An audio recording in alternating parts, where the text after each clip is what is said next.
Good evening student, welcome to lotus campus classes. मैं K P sir और आज हम आपको पढ़ाने वाले हैं अलजेब्रा का बहुत ही important topic maximum and minimum value. तो बड़े ध्यान से समझना है बच्चों एक एक बात इसमें। अब देखो, जो अलजेब्रिक इक्वेशन है, अलजेब्रिक कंडीशन है, उसमें मैक्सिमम मिनिमम वैल्यू कैसे फाइंड की जाती है। देखिए, अलजेब्रा में मैक्सिमम और मिनिमम वैल्यू फाइंड करने के 5 तरीके होते हैं। तो इसमें पहला जो तरीका है, इसमें पहला टाइप है, हम arithmetic mean greater than equal geometric mean greater than equal harmonic mean. समांतर माध्य गुणोत्तर माध्य से बड़ा और बराबर होता है और गुणोत्तर माध्य हरात्मक माध्य से बड़ा और बराबर होता है। हम इस कंडीशन से भी अलजेब्रा में मैक्सिमम और मिनिमम वैल्यू फाइंड कर सकते हैं। बच्चों, जो दूसरा तरीका होता है वो होता है वेरिएबल इक्वल करने का।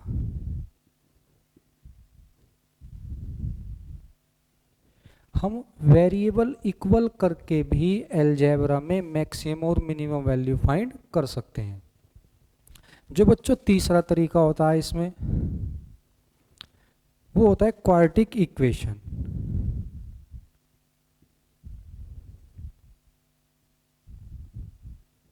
Equation formula, quadratic equation formula. तो हम क्वाड्रेटिक इक्वेशन फार्मूले से भी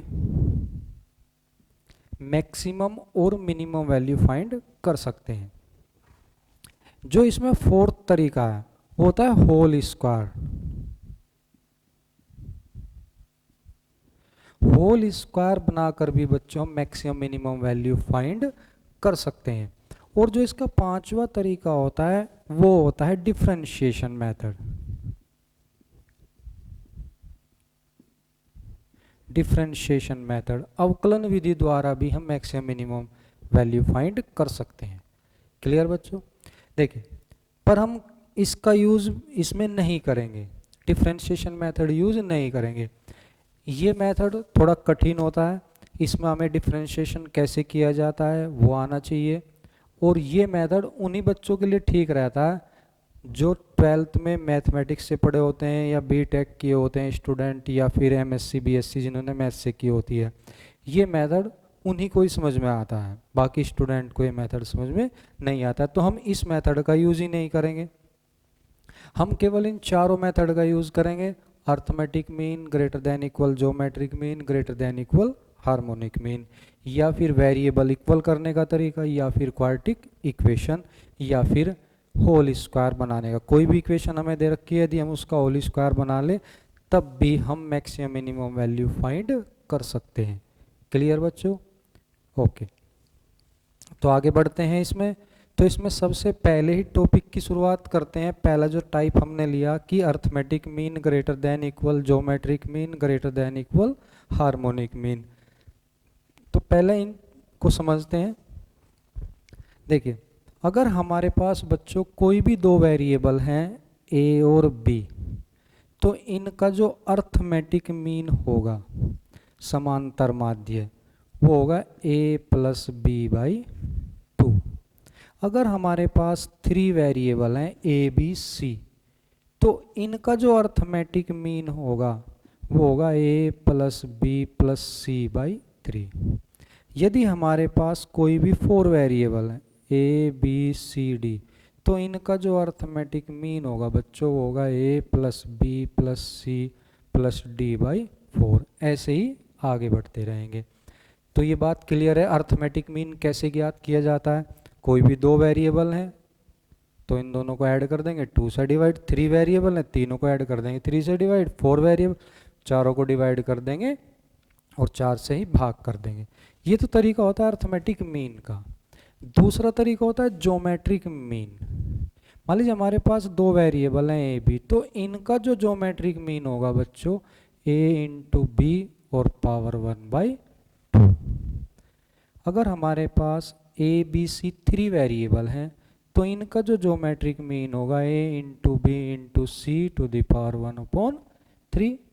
ऐसे ही अगर हमारे पास 4 वेरिएबल हैं ए बी सी डी, तो इनका जो ज्योमेट्रिक मीन होगा, कोई भी 4 वैल्यू लें, कोई भी 4 नंबर लें हम, तो उनका जो ज्योमेट्रिक मीन होगा वो a b c d power 1/4, ऐसे ही हम आगे बढ़ते रहेंगे। क्लियर ये बात बच्चों? इसमें अब बात करते हैं हार्मोनिक मीन की। हार्मोनिक मीन कैसे ज्ञात किया जाता है? अगर हमारे पास कोई भी दो वैल्यू हैं ए और बी, तो इनका जो हार्मोनिक मीन होगा बच्चों वो होगा 2/1/a प्लस 1/b। अगर हमारे पास कोई भी 3 वैल्यू हैं ए बी और सी, इनका जो हार्मोनिक मीन होगा बच्चों वो होगा 3/1/a plus 1/b plus 1/c। Clear है बच्चों? अगर तुम्हें तीनों कंडीशन बनानी आ जाती है, अर्थमेटिक मीन कैसे फाइंड किया जाता है, ज्योमेट्रिक मीन कैसे फाइंड किया जाता है और हार्मोनिक मीन कैसे फाइंड किया जाता है, तो अलजेब्रिक कंडीशन में मैक्सिमम और मिनिमम वैल्यू में तुम्हें बहुत आसानी से क्वेश्चन करने को मिलेंगे और आप उन्हें क्वेश्चनों को बड़े आसानी से सोल्व कर सकते हो। क्लियर? तो ये तीनों कंडीशन जो है बहुत अच्छे से समझ में आनी चाहिए। अब हम बात करते हैं क्वेश्चन की।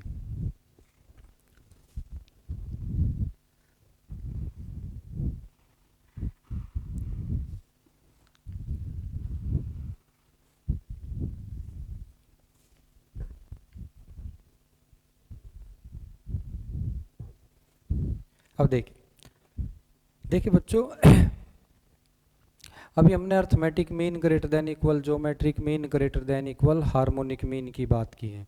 तो इससे भी हम जो अलजेब्रा में क्वेश्चन होते हैं उनकी मैक्सिमम मिनिमम वैल्यू फाइंड कर सकते हैं।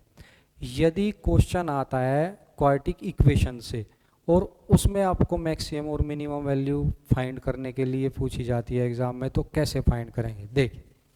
देखो, तो यदि क्वेश्चन की फॉर्म ये है ax² plus bx plus c, कोई भी क्वाड्रेटिक इक्वेशन का क्वेश्चन है और हमें उसमें मैक्सिमम और मिनिमम वैल्यू फाइंड करनी है। अब इसमें देखिए जो मैक्सिमम वैल्यू होगी वो होती है 4ac माइनस b²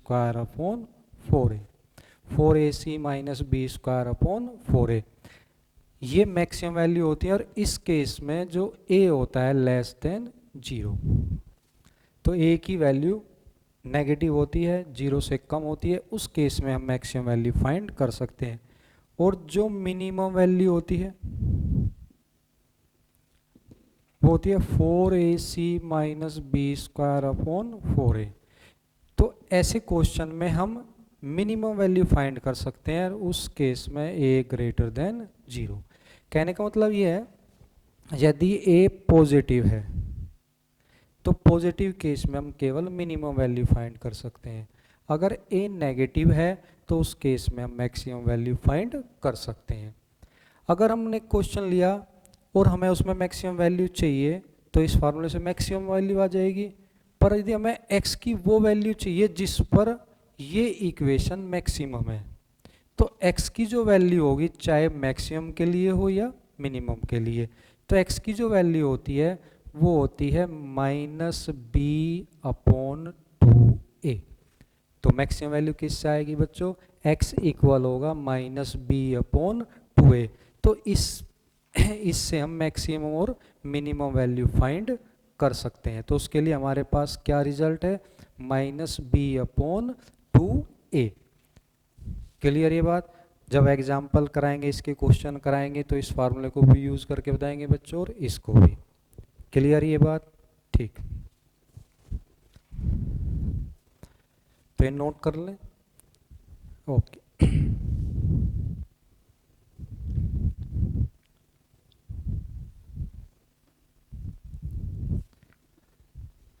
अब बच्चों बात करते हैं कि अलजेब्रा में जो एसएससी के एग्ज़ाम होते हैं, अलजेब्रा से किस टाइप के क्वेश्चन एग्ज़ाम में पूछे जाते हैं।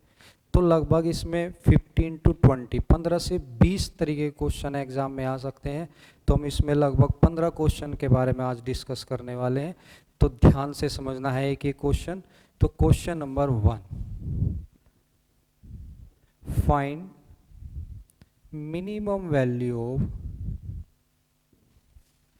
x प्लस 1/x, और जो x बिलोंग कर रहा है इसमें real number, positive real number.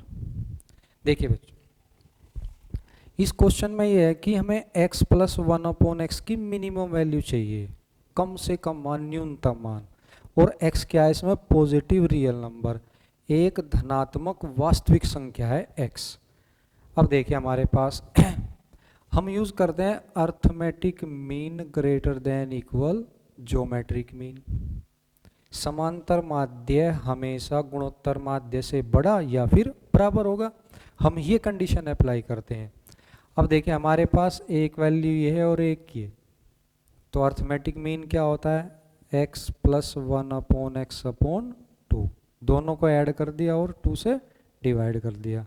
Greater than equal geometric mean, इन दोनों का ज्योमेट्रिक मीन होगा x 1/x to the power 1/2। Clear ये बात, x plus 1/x/2 greater than equal, ये वैल्यू 1 हो गई, 1 टू द पावर 1/2 1, तो x plus 1/x greater than equal 2।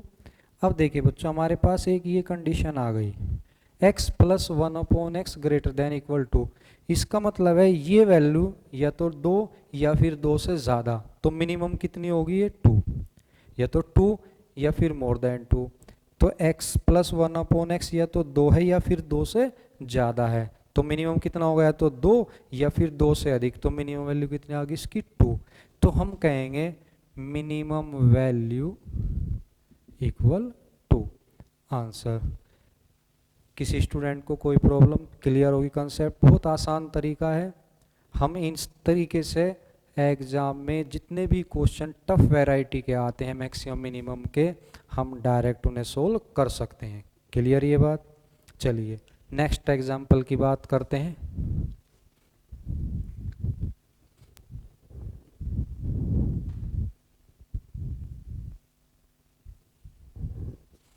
Question number 2,